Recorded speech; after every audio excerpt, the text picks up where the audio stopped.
Muy buenos días, Jimmy. ¿Qué Un tal? saludo a toda la audiencia, a Omar, a Alondra. Es un placer compartir un café con JJ. Muchas gracias, muchas gracias. Acá también estamos de café, le cuento. Oiga, mi estimado Giovanni, ¿cómo usted, ayer escuché voces emocionadas, bueno, después de 32 días de huelga de hambre, el hecho de que la Corte Constitucional haya declarado que sí, que la ley es constitucional e importante. No obstante, tampoco es, por decirlo de alguna manera, en lo sustancial de aplicación inmediata. ¿Usted también califica, Giovanni, como una victoria para los maestros lo que decidió la Corte Constitucional? Jimmy, la sentencia de la Corte Constitucional, sin duda alguna, es una victoria no solamente para el magisterio, sino para la comunidad educativa y por tanto para el Ecuador entero. Porque ¿qué resulta? En primer lugar, la Corte ratifica la constitucionalidad de todas las reformas que se hizo a la Ley Orgánica de Educación Intercultural. Correcto. Esa es la primera victoria, porque usted recuerda, Jimmy, que por autoría intelectual del exministro Mauricio Pozo, apareció un comedido que presentó una demanda de inconstitucionalidad. Así Y es. lamentablemente el presidente Guillermo Lasso, a través de su secretario jurídico, en la audiencia pública del 28 de junio, le pidió a la Corte declare inconstitucional todas las reformas, con lo cual quedábamos en cero. Por eso es Claro. que cuando la Corte dice que las reformas son constitucionales, se aprueban y entran en vigencia inmediata una serie de elementos que vale la pena que la comunidad lo sepa. Así Tienen que es. ver con programas educativos, por ejemplo, de la erradicación y la prevención de la violencia sexual en los centros educativos, algo que a los padres de familia, por supuesto, nos preocupa. Establece de manera inmediata la vinculación de más de 6.000 maestros que fueron despedidos en medio de la pandemia. Establece el derecho a la seguridad social, al IES, de 13.000 educadores comunitarios. Se reforma el bachillerato y da paso a nuevas alternativas para la juventud ecuatoriana. Los distritos educativos pasan a ser nombrados por concurso, ya no a dedo por el gobierno de turno, lo cual redunda, por supuesto, efectivamente a la calidad educativa. En el caso del magisterio, por ejemplo, se reconoce que el maestro trabaja no solamente en el aula, sino que tiene que preparar clases, que tiene que corregir tareas, que tiene que capacitarse y que el maestro entonces en la unidad educativa va a ir 25 horas pedagógicas, lo cual por supuesto es un avance desde el punto de vista de la no precarización del magisterio. Entonces, estas medidas, por ejemplo, mi estimado Jimmy, Jimmy. son de cumplimiento inmediato. Por Ya. supuesto, hay dos ámbitos en los cuales la Corte establece la constitucionalidad condicionada que se llama en la doctrina, Ya. porque le obliga a la Corte, A la al Gobierno Asamblea. Nacional y a la Asamblea en un plazo de 6 a 7 meses a que discuten dos debates, precisamente el tema de la seguridad social y el tema de la educación salarial del magistrado. Ahora bien, sí, aquí justo mencionamos temprano, Giovanni, todas las cosas que entraban en vigencia inmediatamente y efectivamente hay muchos logros, no hay duda alguna.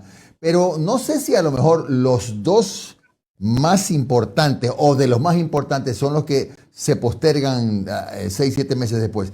Me pregunto si ustedes como dirigentes de un partido pues vinculado a los maestros van a analizar en todo este tiempo alguna alternativa de financiamiento, van a plantearle alguna idea al gobierno, a la asamblea, para que no sea que después de 7 meses, que es oxígeno, por supuesto, para el gobierno, les digan, bueno, ¿sabe que no hay cómo financiar o solo podemos a 10 años plazo y regresa a la Corte Constitucional?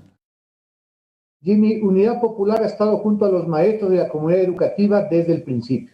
En las movilizaciones, participamos en la audiencia entregando a la Corte Constitucional varios elementos jurídicos para sustentar la vigencia de las reformas. Particularmente quien le habla participó junto a Jorge Escala, Marta Roldós, en la redacción de los artículos de la Constitución en Montecristi y el capítulo educativo. Sabemos de lo que se trata. Y vamos a hacerlo, vamos a continuar esta lucha. Vamos a acompañar a la Unión Nacional de Educadores este próximo día lunes en una gran movilización nacional que en la capital de la República va buscar llegar a Carondelet para entregar en manos del presidente, por supuesto, las propuestas para ver la equiparación salarial y fuentes de financiamiento, que no hay que ser muy experto, mi estimado Jimmy, para buscar alternativas. A Lo ver, que pasa ¿cuáles son las alternativas? Primero empecemos, Jimmy, con que el presupuesto general del Estado, el que está en vigencia, aprobado en el 2020, se hizo con un petróleo de $37 el barril. Hoy estamos en 68 y al rato hasta sobre los 70. Es decir, se ha duplicado los ingresos. ¿A dónde va ese excedente? Debe ir a educación, a salud. Se está recuperando la recaudación fiscal, sin duda alguna. Estamos llegando a niveles del 2019, cerca de 13.000 millones de dólares, por supuesto. Hay que tomarle la palabra al presidente, que en campaña ofreció terminar con la intermediación petrolera, que le cuesta al país 400 millones de dólares por parte de algunos avivatos que se llevan esa comisión en la venta petrolera a Tailandia y China. Ahí hay 400 millones. Pero adicionalmente, algo que el presidente Lasso ha dicho en estos días y que le tomamos la palabra en una vieja propuesta de la izquierda del movimiento social, hay que cobrar los impuestos a los grandes evasores, Jimmy. Según la CEPAL, son 7.600 millones de dólares al año que se evaden. Y no, los que evaden no son los comerciantes de Durán, de Guayaquil o de Quito, o los profesionales. Los que evaden son las grandes corporaciones. Necesitamos un servicio de rentas internas que recaude 7.600 millones al año. Es prácticamente un tercio del presupuesto general del Estado. Lo bueno de esta sentencia es que pone a debate las próximas semanas. Yo creo que no pueden esperarse 6 meses. El 24 de agosto, Jimmy, viene la proforma presupuestaria para lo que queda del año 2021. Vamos a ver cuáles son las prioridades que nos plantea el gobierno de Guillermo Lasso. ¿Va a ser, como dijo en campaña, priorizando la educación, o van a pagar puntualmente solamente la deuda externa? Giovanni, los gobiernos, sí. Giovanni, lo que usted dice, me llamó la atención esto de los 7.600 millones de dólares en evasión que usted manifiesta, y que se les debe responsabilizarse esto a las grandes corporaciones. Usted y yo sabemos, y todos sabemos, que sí, efectivamente, son evasiones por las galletas, como decimos en términos coloquiales, ¿no? Por las tangentes, pero total, sacan la plata. Pero, y usted más o menos se imagina qué podría pasar si acaso se elimina el impuesto a la salida de capitales. Bueno, ahí ya va a ser evasión oficial. Sería un golpe realmente a la economía y pone en riesgo la dolarización, por supuesto. El tema es que 80 días, en eso estamos claros, y no se pueden resolver todos los problemas. Yo también estoy claro. Pero sin embargo, Jimmy, es tiempo suficiente para ubicar cuál es el rumbo del gobierno. Y parece que queda claro que el gobierno sigue las líneas del Lenín Moreno, del Fondo Monetario, y no pone prioridad en lo que quiere el pueblo ecuatoriano. Millones de hogares quieren soluciones, Jimmy, porque estamos enfrentando precisamente no solamente el desempleo, la pobreza, sino inclusive el hambre. Por eso es que los sectores sociales, entre esos Unidad Popular, nos movilizamos el 11 de agosto pasado reclamando soluciones. Y ese debe ser un llamado de atención a que el gobierno, llamado del encuentro, no solamente se reúne y pare bola a sus amigos banqueros, empresarios del Fondo Monetario. Debe escuchar a su pueblo que reclama, reitero, solución y cumplimiento de las ofertas de campaña. Giovanni, ¿cómo está? Muy buenos días. Le saludo Omar Jaén. ¿Cómo ha estado? Gracias por su tiempo. Giovanni, a ver, mire, el tema vuelve a la Asamblea, ¿ok? Suponemos que ustedes van a presionar a los bloques para que se sostengan en el aumento salarial de los docentes y para que se mantenga este régimen especial de jubilación para los docentes. Pero ya leyendo a profundidad el fallo de la Corte, se lee claramente que la Corte está diciendo, miren, esto no va, no se puede hacer. ¿Ya? Yo sé que dice que hay que revisar los estados actuariales y toda la cuestión, pero en el fondo se siente que la Corte dice no se puede subir el sueldo a los docentes y no se puede hacer un régimen especial de jubilación para los docentes. O al menos así yo lo interpreto. ¿Ustedes cómo lo interpretan? Omar, yo decía que todos los gobiernos, cuando se trata de invertir en salud y educación, siempre les falta la plata. para pagar puntualmente la deuda externa y peor aún, para hacer negocios con sus amigos en el tema de corrupción, siempre les sobra. Aquí hay un tema fundamental y que se pone en debate en la sociedad ecuatoriana. Se cumple la Constitución que dice que debemos invertir al menos el 6% del PIB en educación, meta que la Constituyente puso para el 2012, Omar. Sí. Han pasado 9 años y no pasamos del 3%. Vamos a ver cómo viene el tema de la proforma presupuestaria. Nosotros somos conscientes que finalmente es un tema de política pública. ¿Cuáles son las prioridades? Si hay un gobierno o hay una asamblea que cree que la educación es un gasto y no una inversión, el pueblo tendrá que hacerse escuchar, por supuesto. El presidente Guillermo Lasso en campaña, todos lo escuchamos, dijo que iba a invertir prioritariamente en educación. Incluso dijo que va a revalorizar el salario de los docentes. Bueno, llegó el momento de que cumpla su palabra.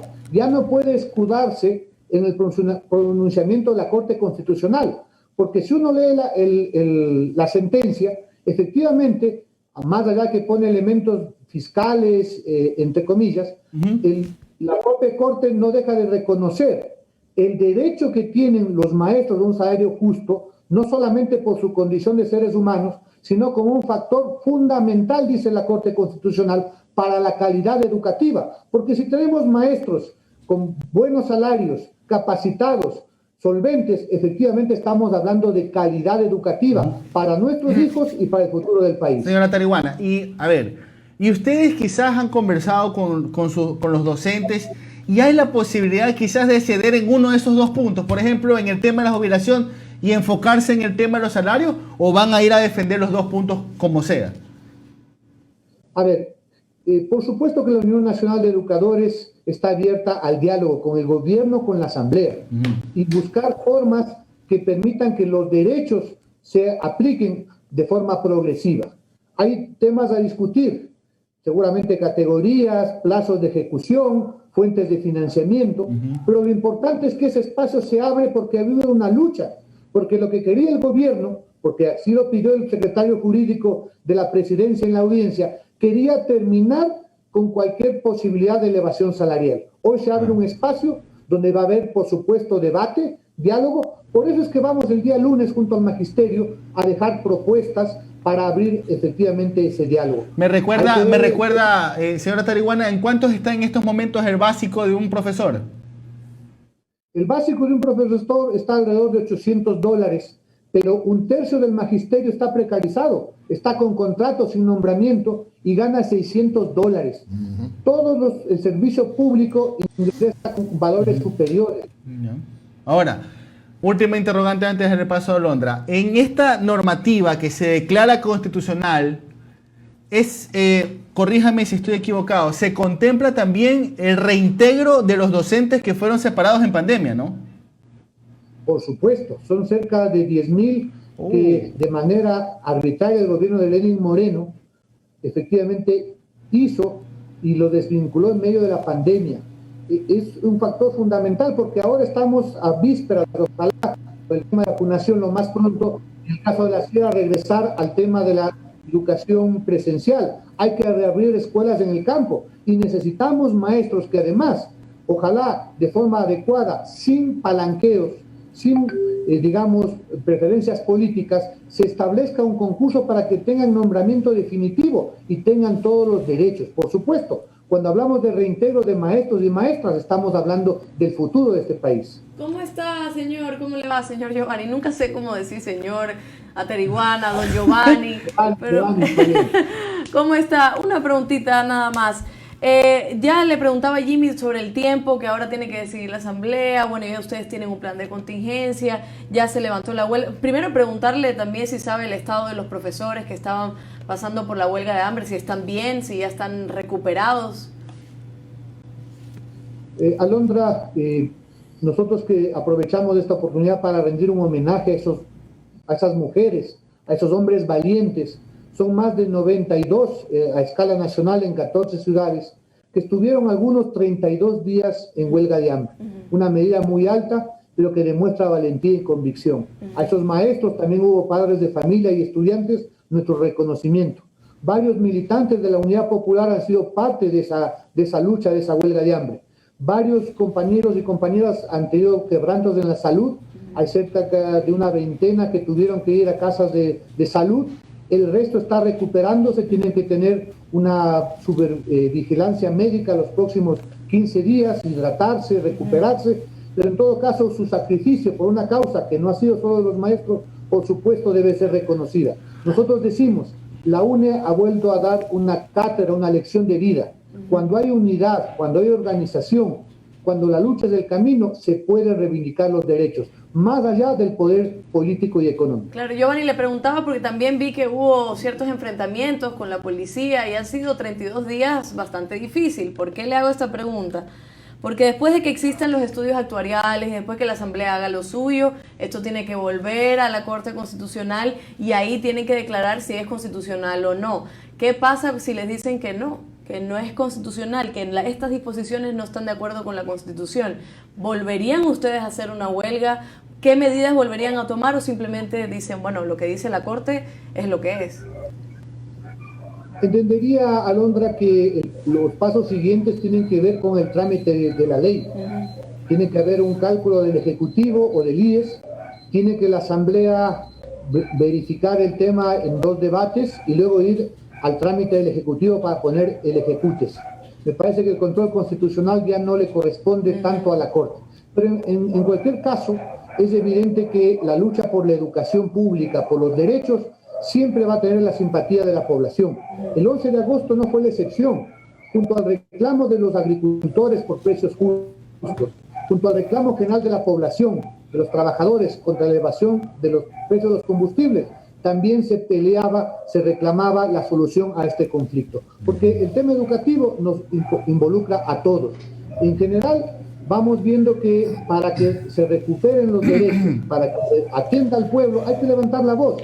Porque si no, el país del encuentro que nos vende el presidente de la República simplemente es un encuentro entre los grandes empresarios y banqueros. Hoy está la admisión del Fondo Monetario Internacional aquí. ¿Guillermo Lasso va a seguir escuchando solamente a esos sectores o va efectivamente a dar respuestas al pueblo?